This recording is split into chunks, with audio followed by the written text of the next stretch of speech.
نحمدہ ونصلی علی رسولہ الکریم اما بعد اعوذ باللہ من الشیطان الرجیم بسم اللہ الرحمن الرحیم افکلما جاءکم رسول بما لا تہوی انفسکم استکبرتم ففریقا کذبتم وفریقا تقتلون۔ تفسیر عثمانی نے پہلے اس کا ترجمہ کر لیتے ہیں۔ پھر بھلا کیا جب تمہارے پاس لایا کوئی رسول وہ حکم جو نہ بھایا تمہارے جی کو، تو تم تکبر کرنے لگے، پھر ایک جماعت کو تم نے جھٹلایا۔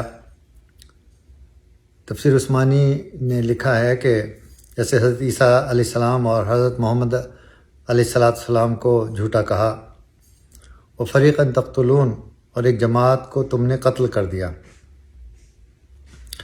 جیسا کہ حضرت زکریہ اور یحییٰ علیہ السلام کو قتل کیا۔ تفسیر عثمانی۔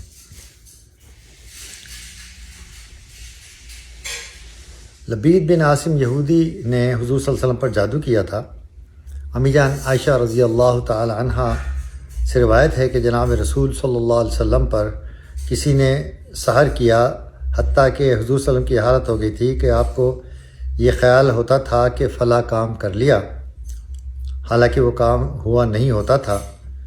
چند روز یہی حالت رہی، پھر ایک روز آپ نے اللہ تعالیٰ سے خوب دعا کی اور پھر مجھ سے فرمایا، عائشہ تمہیں بھی خبر ہے کہ جس کی تحقیق کے لیے میں نے جناب الہی میں مناجات کی تھی کہ اس کا حال مجھے معلوم ہو گیا۔ میں نے عرض کیا، رسول اللہ صلی اللہ علیہ وسلم وہ کیا ہے؟ فرمایا، دو شخص میرے پاس آئے، ایک میرے سرہانے بیٹھ گیا، دوسرا پائنتی پر۔ پھر ایک نے دوسرے سے کہا، ان کو کیا بیماری ہے؟ دوسرے نے جواب دیا، جادو ہے۔ پھر پہلے نے پوچھا، کس نے کیا؟ دوسرے نے کہا، لبید بن عاصم یہودی نے۔ پوچھا، کس شے میں ہے؟ کیا ہے؟ کہا، ایک کنگھی اور کچھ بال اور کھجور کے پھل کے غلاف کے اندر کیا ہے۔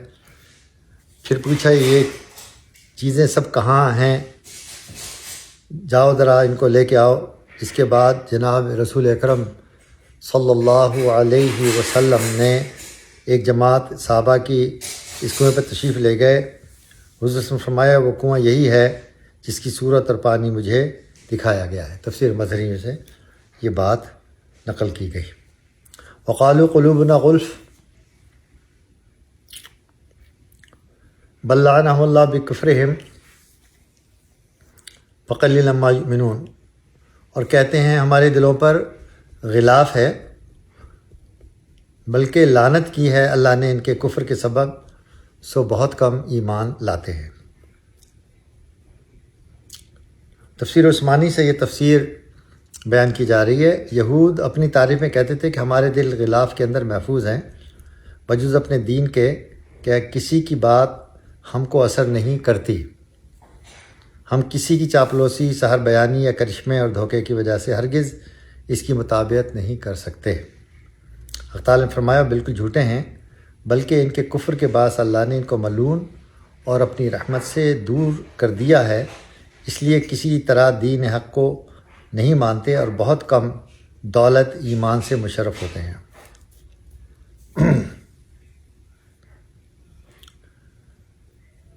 تھوڑا سا ایمان رکھتے اور تھوڑا ایمان مقبول نہیں، پس وہ کافر ہی ٹھہرے۔ یہ تھوڑا سا ایمان ان امور کی بابت ہے جو ان کے مذہب اور اسلام میں مشترک ہے، مثلا خدا کا قائل ہونا، قیامت کا قائل ہونا، کہ ان امور کے وہ بھی قائل تھے، لیکن خود نبوت محمدیہ اور قرآن کے کلام الہی ہونے کے منکر تھے، اس لیے پورا ایمان نہ تھا۔ خاندان بنی اسرائیل کے اخیر میں عیسیٰ بن مریم کو نبوت و رسالت کے واضح اور روشن دلائل دے کر بھیجا، اور خاص طور سے روح القدس یعنی جبریل امین سے ان کو قوت دی، جو ہر وقت ان کے ساتھ رہتے تھے اور دشمنوں سے ان کی حفاظت کرتے تھے۔